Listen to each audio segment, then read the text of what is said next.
Good afternoon and welcome to LVS Perspectives. This is number 21 and it's Diversity and Inclusion in Education, an interview with Deborah Streatfield.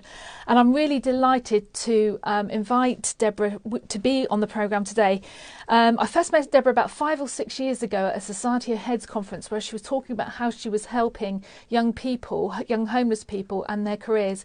A really inspirational lady, and she's just started a new charity. So welcome, Deborah. Over to you to tell us all about the incredible work you do. Thank you. Okay, thank you, Christine. I'm delighted to join you today, and I'm going to give you a brief overview of what I've been up to.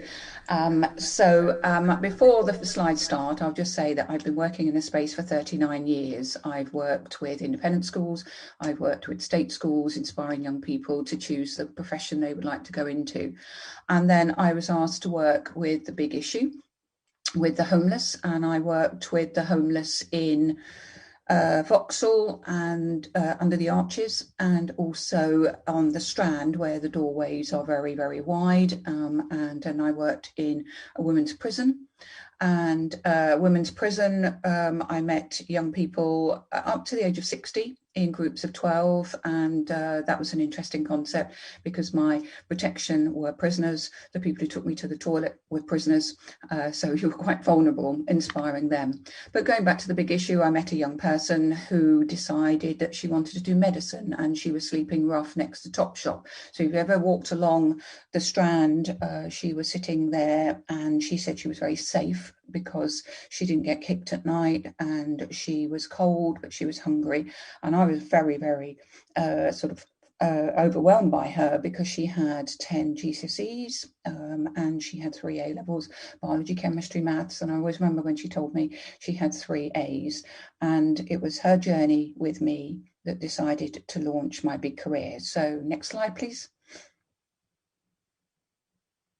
So my first slide just really defines what is a child, because people think that we only work with children when we started my big career. And that slide just defines where we are in terms of up to 18 is defining as a child, not 16. And there are 3.7 or nearly 3.9 million children in poverty. So that is up to the age of 18 that are defined in poverty. And many of those are destitute.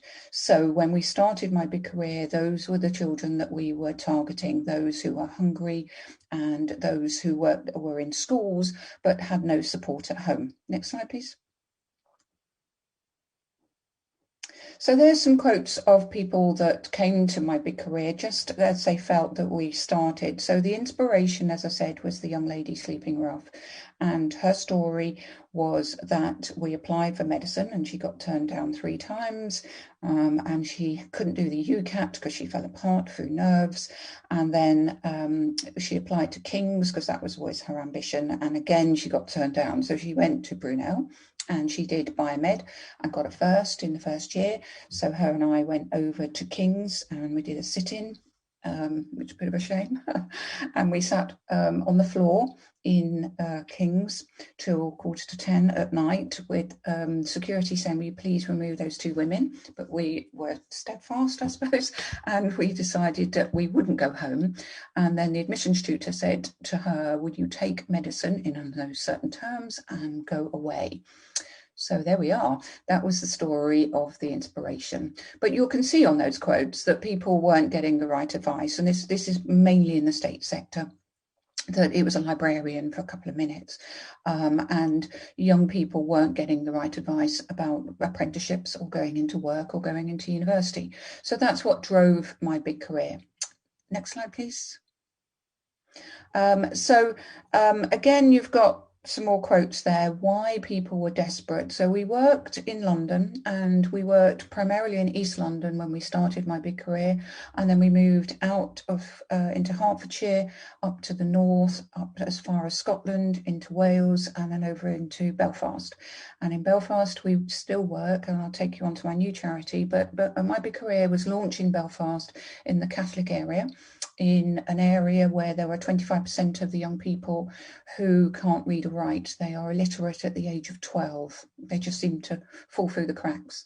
And the paramilitary stand outside the schools that we work in the Catholic area, in full military gear. They petrol bomb the schools usually that I'm in, which is a bit unsafe, trying to get out. And then we also work in the Protestant area over the wall that you'll know separates Catholic and the Protestant areas. So when you go over to the area where Lyra McKee was murdered, there is kneecapping, which is shooting in the knees. Very often young people are attacked with petrol bombs, and you don't hear about this at all because the news, people don't think that they're interested. So we work across those divides between Catholic and Protestant areas. I've been thrown out of a taxi once onto the Falls Road because I'm Catholic, and the Protestant driver said, if you're Catholic, you can walk. And I was trying to say, the weather in London's nice. Trying to keep him off the point of this, and he just said, right, there's the door, and out you go. So yeah, that was an issue when you work across both schools in there. So next slide, please. So this is an Access to Medicine Day. So these are days we have for these young people. You'll see my very favourite picture of those young people who, this is now 4 o'clock in the afternoon, and there was a sofa in the toilet and they didn't really want to go home. So we took the picture and say, look, when we've done the picture, you can go home. So they have access to medicine where they listen to doctors and they listen to medical students, and they have a go at keyhole surgery. This is at the Royal College of Surgeons who hosted it. And every one of those young people is on free school meals. Now, free school meals is given where the income goes under $7,400 a year as a family. And so some of those young people had not eaten for 2 days. I won't point them out, but 1 or 2 had walked across London to get to this because they can't afford an Oyster card. And so we have had 1 or 2 of those in the back there that fainted from hunger when they arrived. But to get into medicine would be so prestigious for them and their families, but you can understand that a lot were hungry and a lot were stealing the food. And so we took all the food off them, and then we gave it back to them in their bags because they were taking the food home to their families. They're clutching their certificates because that's what they get for the day. So all of those young people, their family income goes under $7,400 a year, not a month, a year, for them to live on. And there's one a young man at the back there who lives in a family of 9, and they live in one room. And he said, I've got nowhere to study for things like UCAT. So their schools have beds and police officers in London. And so that young man was able to sleep at school in order to be able to access the practice for UCAT and BMAT, in obviously to try and get into medicine. Of that first group there, over 70% got medical places. So that was kind of really proud moment. So that's access to medicine. Okay, next slide, please. So from the idea of my big career, we worked with the Muslim community. The Muslim community where boys and girls are taught separately, which is interesting. The girls are not taught the same curriculum as the boys. They don't think that girls should do science, but yeah, that's what we do when we work with the Muslim community. Boys are allowed to do biology, chemistry, physics, and girls are not in the 21st century. And we also worked with teenage mums in a centre called Meriton, that's in Bristol. Teenage mums of 13. And they come straight from postnatal wards with their children, and the babies are looked after in a creche, and they get GCSE support, and some of them can barely walk into the centre. So I have 6 children, so I do all the put the baby girl on. I can do it sort of with my eyes shut, and that's a very difficult one we do. So from this idea of you're talking to a young person and you realise they haven't eaten for 2 days and they haven't got clothes, for interview, they haven't got clothes and they haven't got shoes. I've had a young man who walked to school in his socks. And I said, where are your shoes or your trainers? And he said, my mum can't afford them. So Sponsor Stars, this is a poor slide, I know, but Sponsor Stars was set up with this idea that those young people who want to be lawyers and doctors, they don't have the money. So Sponsor Stars is because there are 1 in every 4 children are living in poverty. And that means that 7,000 I mentioned is not covering what they need. And that's 3 million children who are going hungry tonight. And it's called Heat or Eat. Sometimes they can heat their homes, but they can't have a dinner. And that's why they were stealing the food when they were coming to our inset day. So Sponsor Stars sponsors children £10 to £20 a month. You'll see the website. You can actually spend £10, and that £10 goes to buy shoes. We bought a plant recently for somebody's room. We buy washing machines for schools because there's no washing machines at home. We buy warm coats, warm hats, gloves in the winter for the children because they don't have those. We buy school materials, so we buy pens, pencils, notebooks, revision guides.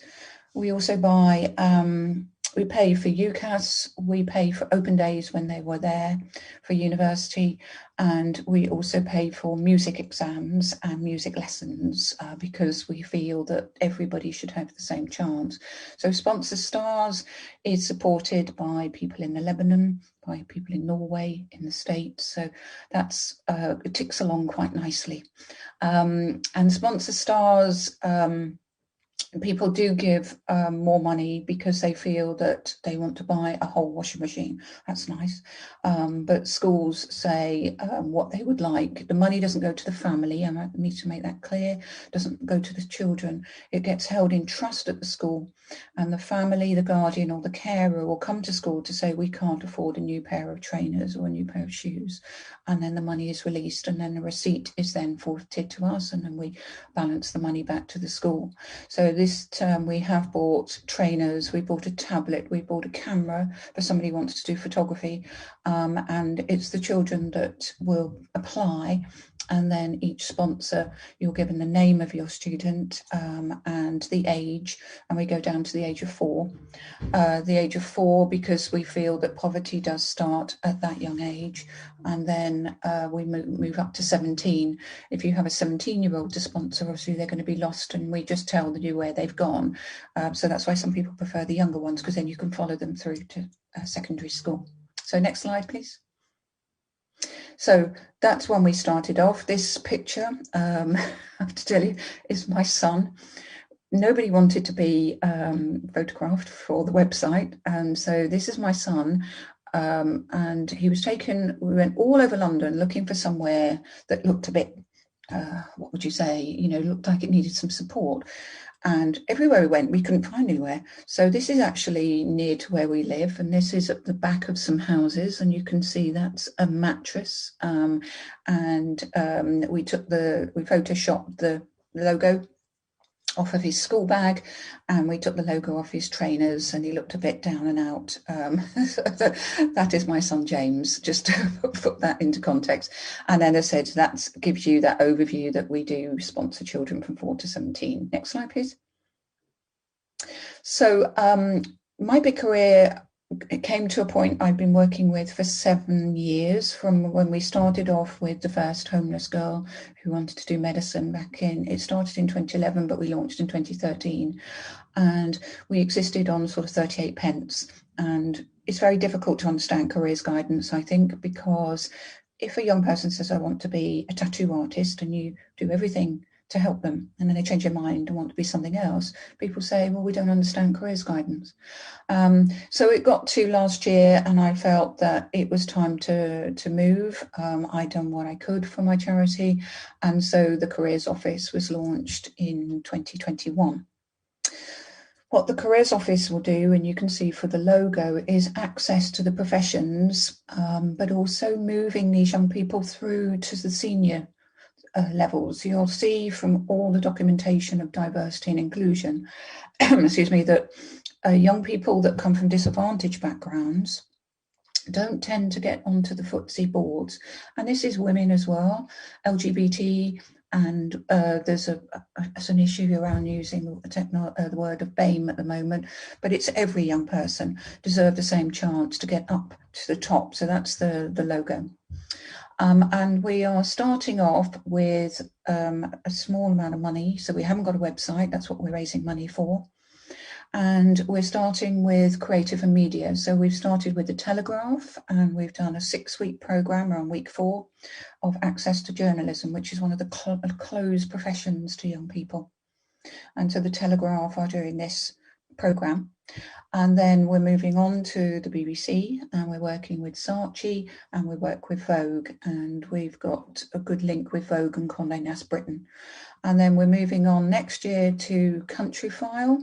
And if you look at Countryfile, most people look like they've stepped out of Bowden catalogues who work on farms. So Countryfile we're going to get young people from inner cities who've never been outside of London. And there was a young man I looked after last November who had an interview for Cambridge, and he wanted to be an engineer. So I asked him about the Wembley Arch, and he said, I've never ever been outside of Whitechapel for a holiday or ever since I was born. They go to school, they go home. And I said, surely you've seen the arch and the stresses on the arch. And no, he'd never been outside of Whitechapel. So it's young people who've never been outside the cities, and they're going to be taken to Dorset, to Kingswood Moorwood College, and it's going to be filmed by Countryfile, and they're going to do milking, and they're going to do all sorts of things, from working on the land and looking at the careers, and it will be residential. So that's quite an exciting concept that Countryfile want to do that with us. And so we're starting with creative and media, and then we're working with city companies, and it's quite exciting that we're so new, and we've started with the Telegraph. But we're not a registered charity. I have to make that clear, because you need £5,000 to start a registered charity. And we've got, last count, £350 and 62p. And the 62p was given to me by my son, who said, have 62p. That's my last bit of money. So that's what we've got. So we're way off our £5,000. And then obviously we need a website. And then we'll work alongside Cooth. And Cooth is the mental health charity that we find is important for young people. We also have a little project, and we work with an organisation called Red Thread. And Red Thread is a charity that works with young people that have been caught up in trauma. So that's if they've been stabbed, glassed, or they've been scissored, usually. That's the danger they face, or they've got involved in drugs, and they're taken to one of the hospitals in London. So we work with St Mary's, Paddington, St George's, King's and Barts, and the London. And they're taken to hospital, and then there's a golden moment when they're away from the perpetrators, they're away from the gangs, and so somebody can talk to them. So they then get picked up by social workers, and then they get picked up by the careers office, and then the careers office open the professions for them. Some of them are so injured you wouldn't believe, and they are innocent and caught up with an argument or just walking along the street. I've certainly looked after a young man who was slashed 5 times with a machete and couldn't even bend over, and wanted to work on a rig. And because he wanted to work on a rig, he can't lift anything. So that's the sort of young people that we work with, and trying to change their lives alongside. And the careers office will work with 14 to 17-year-olds in schools, and also with the Alliance Plus universities, the Guild HE, and also Million Plus. There's Million Plus, Alliance and Guild HE. Those are the 3 university groups we work with, because they're specialised universities, and one of our universities takes an awful lot of children in care. So those are really the ones that we want to target and open careers for them. So people say, why do you only look after those children? It's because I've worked, I'm afraid, in very, very rarefied schools where they don't need, as my people on the street need is somebody to give them the leg up. Like that first young person, it was safer to live on the street than it was at home. And then when you work with young prisoners, one thing's gone wrong and nobody wants them. But Tesco's do, Timpsons do, and my prisoners still remember me. And so when I go to my local Tesco's, and they've been released, I don't know if you've heard of this story, Christine, but they are screaming at me that, oh, I remember that lady. And they fill their trolley up with such variety of things. So it's their first time out of prison, and they buy DVDs. That's fine for when they get home, but they don't think about foods. They're buying clothes, and they'll put no food in there and just anything they can think of. And you end up having to go round putting things back and saying, you need a meal tonight, whether it's just a pizza, I don't care, but you need something when you go home. So when they've been in prison, they have been given advice on their children, because their children often are taken into care. They get housing advice, and then they get a little bit of money to go shopping. And Tesco's is where they get dropped off, and then they go mad. And if I'm there, I end up having to put it all back, and my children sometimes are horrified. What I'm doing is going into trolleys and taking things back, but that's important for them to have a warm meal when they go home. Then they can buy their food, their clothes, and they do get their old clothes back, so they're not in their prison sweatshirts. So that's the Bronzefield prison, which is a Category A prison from 16, and there's a mother and baby unit there to 60. And women have just made one mistake sometimes, just one, and that's not fair. So that's me, really. So the Careers Office is fundraising. There's no website, there's nothing to look online. But Sponsor Stars has a website, you'll be able to see that. So I hope that helps to hear a little bit about what I do. And then the last thing I do, just to finish, is we're campaigning for a change in law, well, to actually launch a bill first for the law, that when a young person goes to university, and they're 18, and if you're a mum or a carer or guardian or dad, and you go to university, if anything happens, parents are not told. So if you get into difficulty from mental health or physical health, and you have to reach out for some support, parents aren't told. And there's too many suicides, and universities don't have to catalogue their suicides, and one suicide is too many. So we're working with bereaved families. We're working with Theresa May, Liz Twist, Keir Starmer, when he answers these emails. And the bill, hopefully, will be a ballot bill in the next rise of the Parliament, which will be in October. So we just got to put all the information together. We're working alongside the Samaritans, but it's physical health as well. It's not just mental health. So that if your child is 18, just on the cusp of August, and you go to IKEA and you buy your bits and you drop them off at Bristol, or you drop them off at Durham or Southampton or Kings, if anything happens to them, they don't tell mum or dad. If they get run over outside the university, the police will contact you.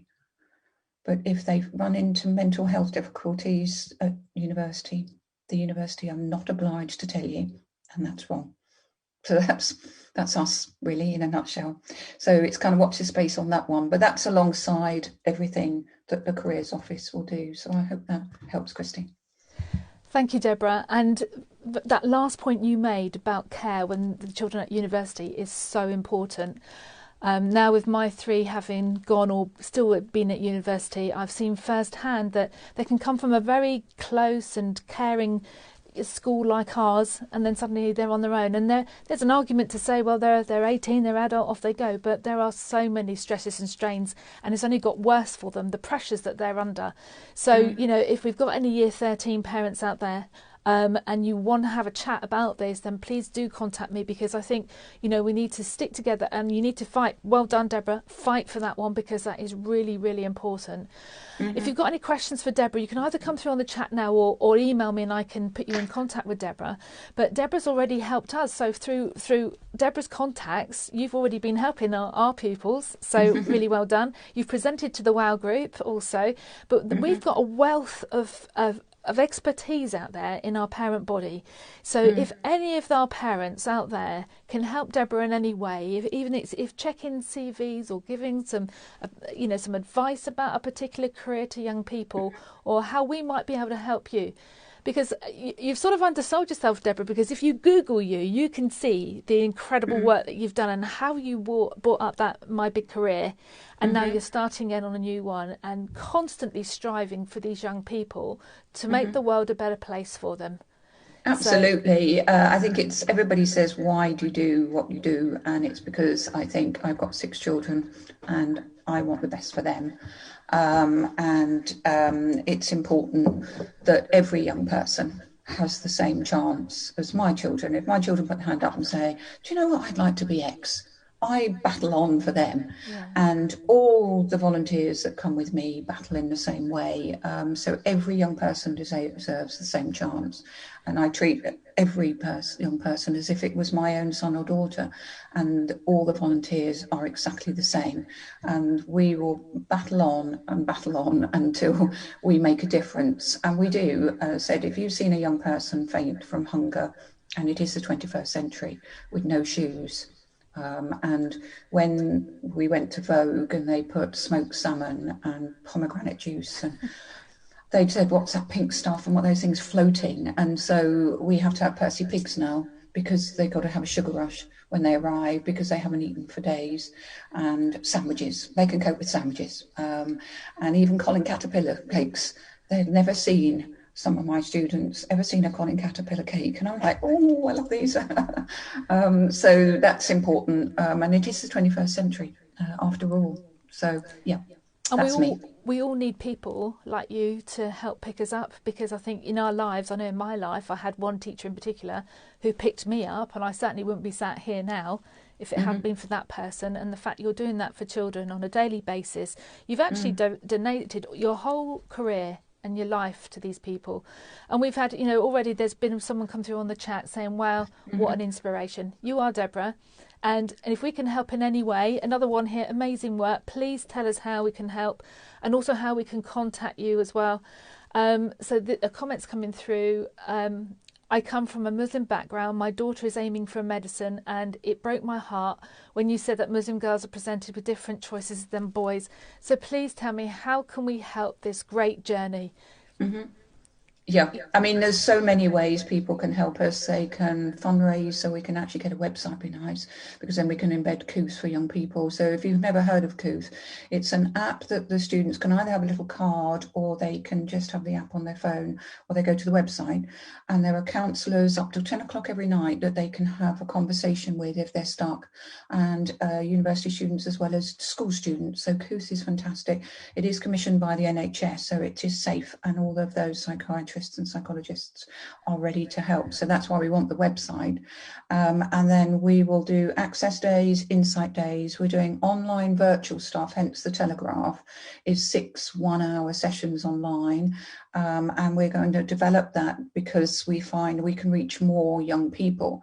We can reach young people over in Belfast as well as in London. If we're getting really good, like your presentation today, Christine, we can reach more people rather than getting people to travel up to Wigan. Wigan is the highest free school meal, if you're interested, we work with, and that's 85% of the young people in one Wigan school are on free school meals.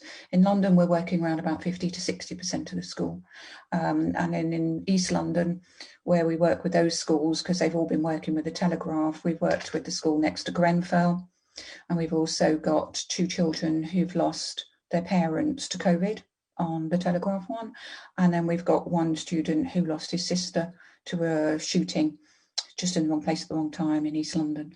So you have to be very careful with those students when you're talking to them about things, because they've seen things that nobody will ever realise that they've gone through in their young life. But yeah, that's, every young person deserves the same chance. Full stop. There's some real strength of feeling coming through on the chat now. Another one, you can count on our signature for the bill to change the law to help young people. Yeah, there's we've got a limited audience watching us right now, but normally these sessions, they pick up a lot more people in the evening as well. So if you are watching and you know somebody, we know parents, please encourage them to catch up with this program later on and contact us to see how we might be able to help Deborah. Deborah, can we put your email address in this chat? Is that okay? Yes, you can. Yes, yeah, absolutely. So if we feed that in now, then parents can contact you directly as well if they can help you. That's absolutely fine. Yeah. So the bill will be called mental health in universities, but it will cover, because you need I'm sketchy on this. We've got to get the ballot bill. We get the main heading, which is that, and then we will have the bullets as part of that about sharing data. So some parents do put a letter in their children's bag to say, if anything happens to this person, I want to be contacted. But there are too many young people not attending lectures and found in their rooms, and that's what's so sad about this. The ballot bill will have 3 readings in the Commons, should we get chosen, and Liz Twist will be presenting with these other MPs that have to be supporting, and then it goes over to the Lords, and Lord Lucas will then pick it up, and it will have 3 readings in the Lords, and then it comes back to get royal assent, and it will be law that every university must sign the charter, and it must be everybody in that university, because the scary thing is, if it's just a few people, it needs to be in the accommodation, it needs to be senior students, it needs to be locum associate professors that don't see the students very often. All the stakeholders of the university need to sign this. That's why we need it to be law, because some universities Kingston call the students children across all of their platforms. When you go on an open day to Kingston, it's your children we're looking after, but they don't. And St Andrew said to me, well, we tell the parents we're looking after them, but we're not. And I've got that in writing as well. We tell the parents we're looking after them, but we're not. And that's, my daughter's at Southampton, and that's a university that won't tell me. So there I am every day, FaceTiming, oh, you're all okay, aren't you? And yeah, that's wrong. So it is a worry. That's me. It is a worry. Yeah. It's something that's quite passionate, quite close to us. So, thank you, Deborah. Thank you for everything today. We've put your email address in the comment there, so parents can contact you directly. But listen, we will be in touch very soon. We do have a bond, a partnership here now, and we'll see how we can help you in the future. But thank you for today, great. and I'll see you soon. Thank you for inviting me as well. Yeah, it's really been a pleasure. Okay, take care. Bye-bye. So moving on now, we have some more careers news from our educational technology specialist, and then afterwards I'm going to give you a general school update, because there's some really exciting stuff going over there. So Jerry, welcome. This is your first time on Perspectives, and you're down at LVS Hassock, so you're beaming in live from one of our other schools. So yes, Jerry, I am. Tell us about this lovely little initiative that LVS Ascot has got going on now. Okay, it's quite difficult. So after, juxtaposed to what we've just heard, it's a little bit difficult to deliver this. But the students at LVS Ascot have a fabulous opportunity, which is about to be launched just after Easter. So if I just start with the first slide, and I apologize for the way that looks, because it's data back to 2016. So that was the best data that I could get that was reliable, but as you can tell, it's out of date. I can only say though that, if those are the top 10 most sought after employability skills, and Microsoft Office is in there at number 3 in 2016, it's not going to be dropping. So, I can only assume that blue bar is going to be getting bigger and bigger. And although we're only showing the top 10 there, at number 11 and 13 is actually Microsoft Word and PowerPoint. So those Office skills are huge in that world of employability. So just a couple of statistics that I wanted to give you, that Office is explicitly required in 15% of high growth, high salary positions. Office is mentioned in job listings 5 times more than any other software. And the only software application cited among the top 20 skills for all occupations is Office. So, we moved to Office 365 just over a year ago, luckily just nice timing just before the first lockdown. And so we had done our research, we'd done our trials. Office 365 was what we were going to go for. And so what we want to do, if you could give us the next slide, please, is we want to make sure that the students understand that, it's very easy, with fake news, with all sorts of ways of filters and presenting ourselves in ways that don't give the people reading it the understanding of exactly what it is that you're telling me that you've got. What we're going to suggest our students look to is to becoming Microsoft Office Specialist Certified. So that will give them something that will make them stand out, and it's something that can be trusted. So if you just have a little look at this slide, and down around about the 3rd and 4th bullet point, I don't know how clear it is coming through, but it's talking about some skills that are needed. So must be PC proficient. We see it all the time on job adverts. Must be able to thrive in a fast-paced setting. Must have strong experience with Microsoft Excel, Access, Word, PowerPoint, etc. If you could just click the next bit. What they're looking for really is Microsoft Office specialist skills. So if you could give us the next slide, please. Thank you very much. What we've got here is just 2 examples, and I know many of you are probably going to be drawn already to the one on the right. It's got a picture of a person, and there's a lot to suggest that that's not the way we go about putting CVs together. But what I want you to look at is this is the same data for the same applicant. On the left-hand side, though, in the highlight is this bit about, I have got these office skills that you're looking for. If you just click the next bit for me, please. The problem is that how do you know? So that actual bit says that, they've got these PC skills, but how is it that the employer, when they're reading, hundreds and hundreds of CVs, how are they going to be sure of what you've got? Because I know myself, I might play down my skill set, I might play it up. The only way to be sure of what you're buying is actually through what is on the right-hand side, which are these digital badges. So once you go through a Microsoft Office Specialist certification program and pass your exam, what you get is a digital badge. So if you could just click the next slide for me. Thank you. So what we're going to do is we're ready in the background. We're just waiting for the launch date. We've got the ability to offer students at LVS Ascot, to start with, the Microsoft Office Specialist learning programs and practice tests, and then the final opportunity to take the exams. So what we will be doing is we're going to be launching it to the year 12s to start with, just after Easter, and after that we will be launching it to the year 11s and 13s. It was very specifically delayed to do that, just to make sure we don't get them all excited when really they should be focusing on some of their exams themselves. So we're delaying it in that way. But first of all, launch to all year 12s. As I say, session 1 is happening just after the Easter holidays. For the 11s and 13s, it'll be just after the May half term. What are we launching to them? We're going to launch specifically Excel. They will have access to all 4 learning resources, etc. So they will have Word, they'll have PowerPoint, they'll have Outlook.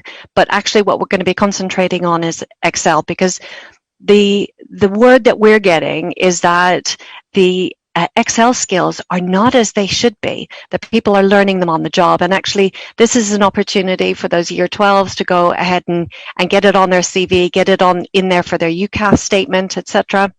I know myself, I have 4 kids, and they still come to me for Excel help. So I wish this had been available to my kids when they were going through school. If you pass more than 3 of the exams, you can also go for your Microsoft Office Specialist Associate. So, well on your way to what would then be offered at university is the expert level of these certification programs. It's certainly not something that you would sit at a secondary level. Normally, it is possible, and we can do that, but it is typically something that would be done at 3rd level education. So if you could just click the next slide for me, please.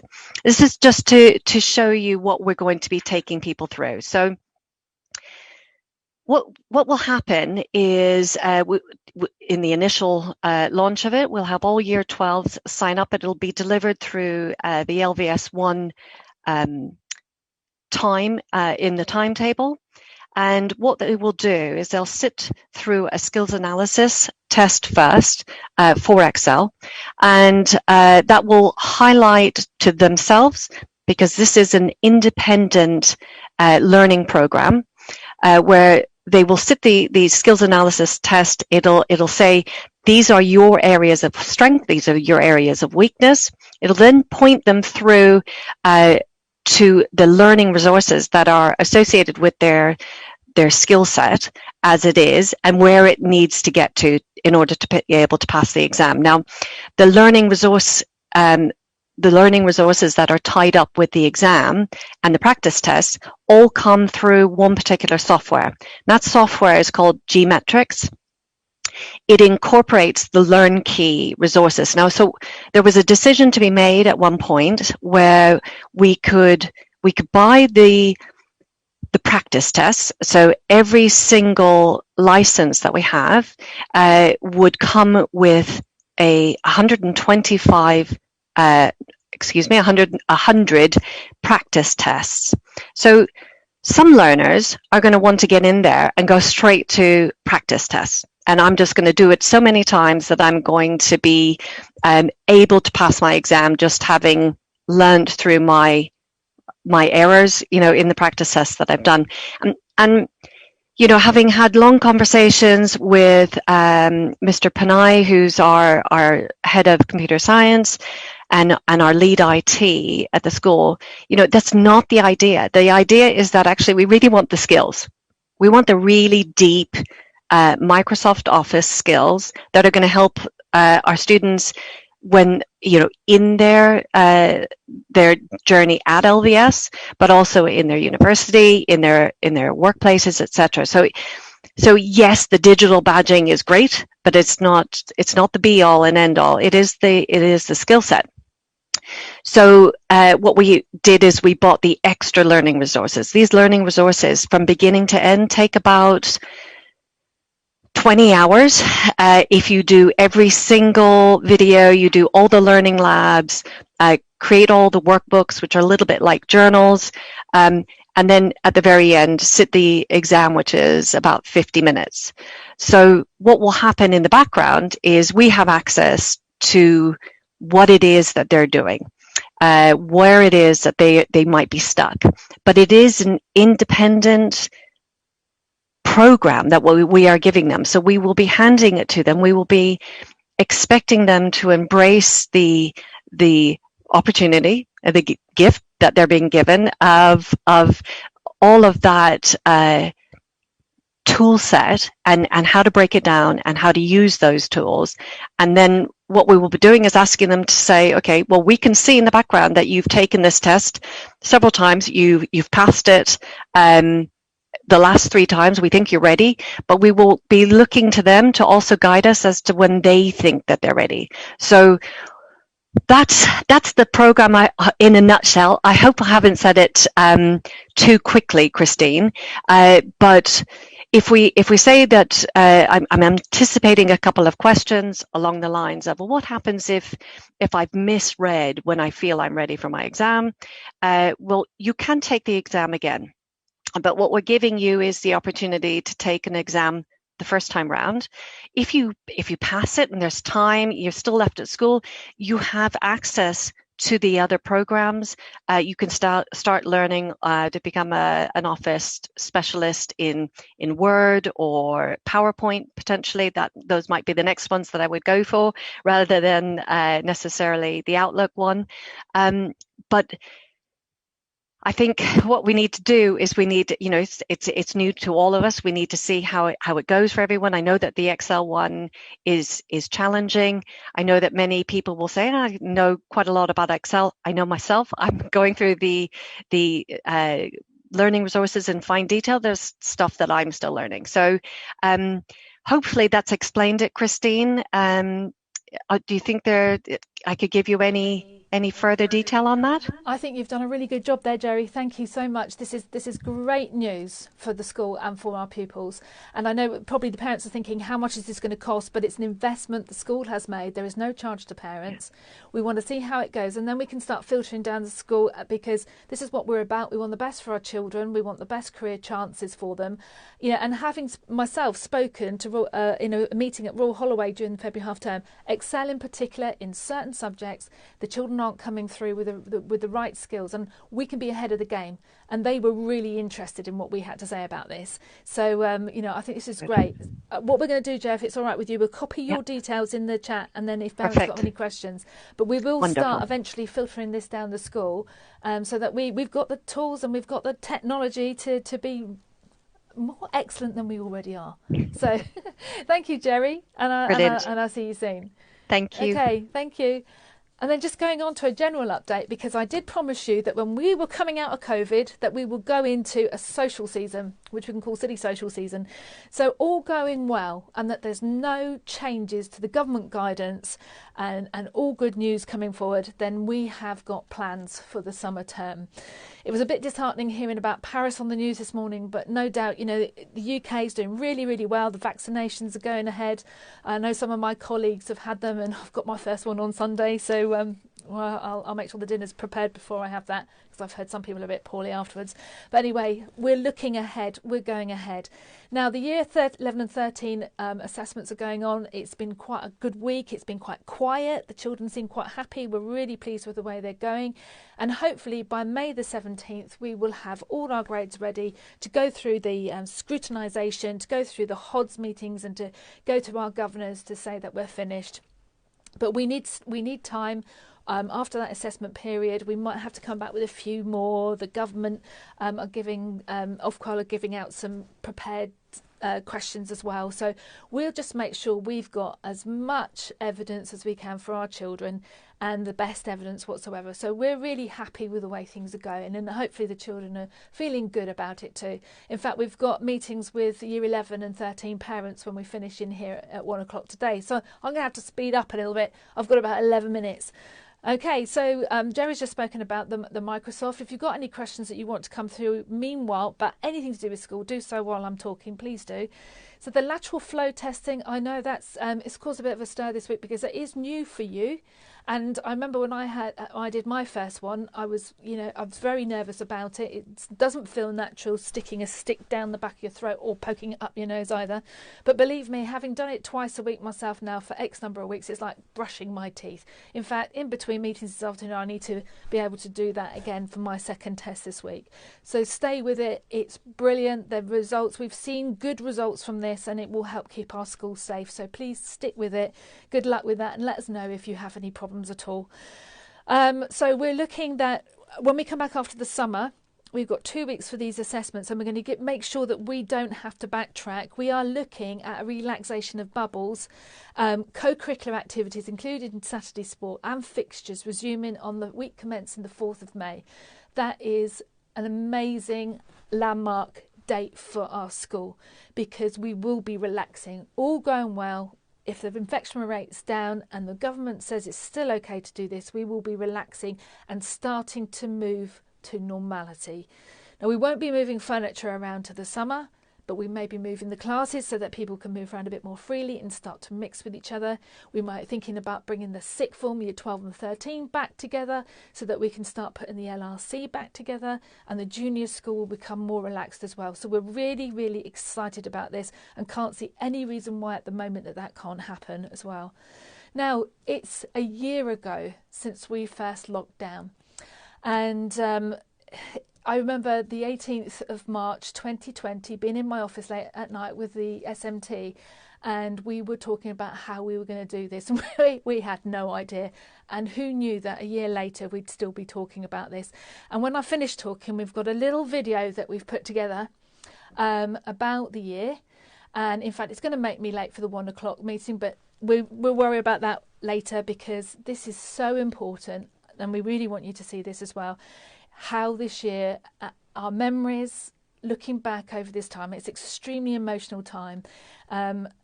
Wow, what a school, what a community, what parents, what staff, what pupils to have brought us through this. And on Tuesday, being a National Day of Reflection, we will be holding a minute silence at 12 o'clock. And I know there's plans to get everybody outside, socially distanced, and we're going to see if we can get an aerial shot of that as well so that we can show you what's happening. And at 7 o'clock, there's our Easter service, and that's going to be on Facebook Live and also by YouTube as well. And then on the 21st of June, next slide, please, party time. And I know there'll be some of you who are just waiting to hear this too. So we are erecting a lovely marquee on the field by the lake. It will be able to seat in round tables, 150 people sat down. It will have a dance floor. It will have a glitter ball. We will have chandeliers. We will have red carpets, and we will have trees with fairy lights in them. And we are going to have 10 days of celebration. And that will start with bringing our new Year 7 in on the 23rd of June for a day. And then our new Year 7 parents, you will join us in the evening from 5:30. We'll give you a little bit of info, but not too much because that won't be the focus. It'll be about coming together, being together and getting to know each other again, because some of you we have not been able to meet, and our new parents as well, and that will go on into the evening. The next day we're going to bring the Year 5 parents in because we need to tell you about what's going to happen in Year 6 and about scholarships, about preparing for secondary education, and in the evening our Year 11 ball will be on site too. The following day we will have Senior School Sports Day, and then in the evening we're going to invite our Year 11 parents in to celebrate with us the end of the 2 years, because your children have had 2 years of it, and we are going to come together and have a drink together and something to eat, and we're going to celebrate the end of this amazing time, this extraordinary time, and looking forward to the future. On the 26th, we have an open day during the morning, and we're also going to have a cricket event. Yes, the cricket matches will be out there, and we will be filling that field. So put that one in the diary too. Then, because we don't want to have too many people in the sports hall as we normally do for President's Day and Celebration Day, we are actually making smaller celebrations this year. So as you can see, on the 28th we will have the really tiny little ones in the morning, then Years 3 to 6 in the afternoon, and we will have the ceremonies in the sports hall. Then we will move to this marquee for a social event, and then the evening it will be the sports awards dinner starting at 6:30. And then the following day we'll have President's Day for Years 7 to 9, and in the evening all parents are invited to come over and have a drink for the Principal's Drinks Party, 6:30 till 9 o'clock. We'll have some live music. We will have the orange juice, tea and coffee, but also the beer and the wine popped ready for you to come here so we can have a party and we can celebrate together and we can meet each other and we can spread out, because there'll be plenty of tables out in the field and plenty of places for us to have a good time.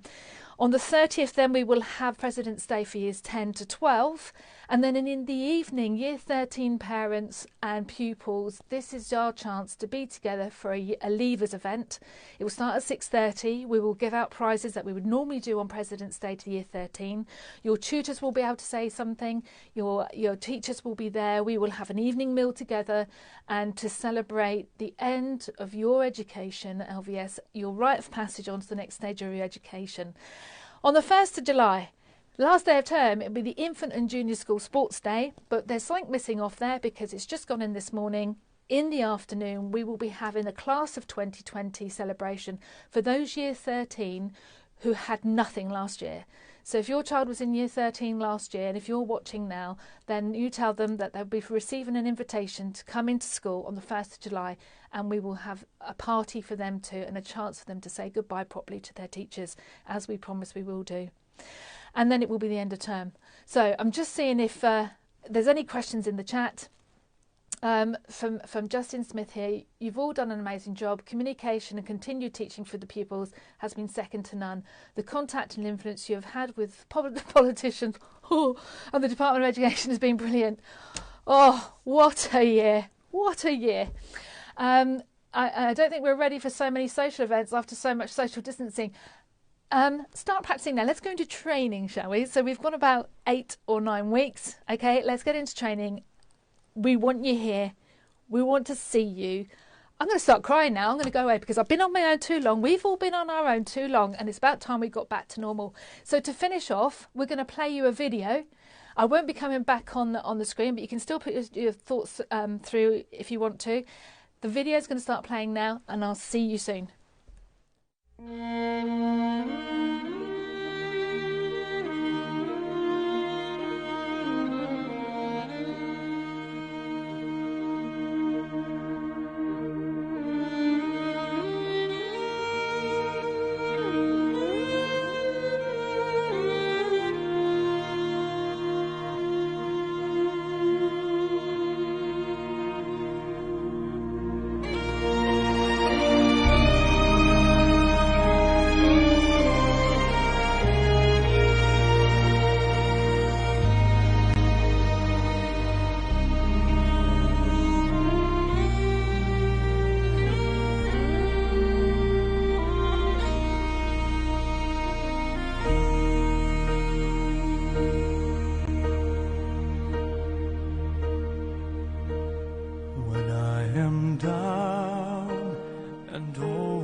When troubles come and my heart burdened be, then I am still and wait here in the silence until you come and sit a while with me.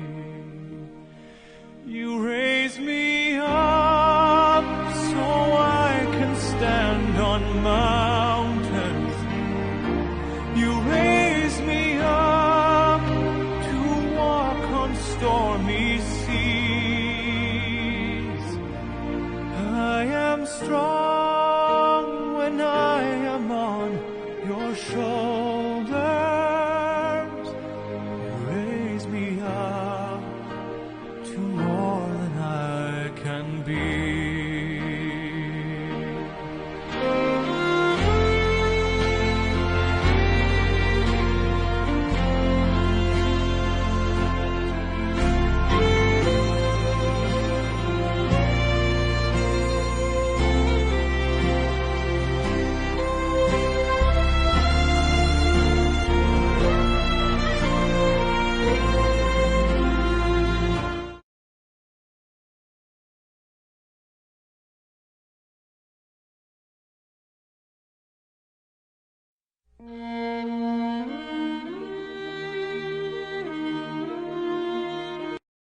I am strong when I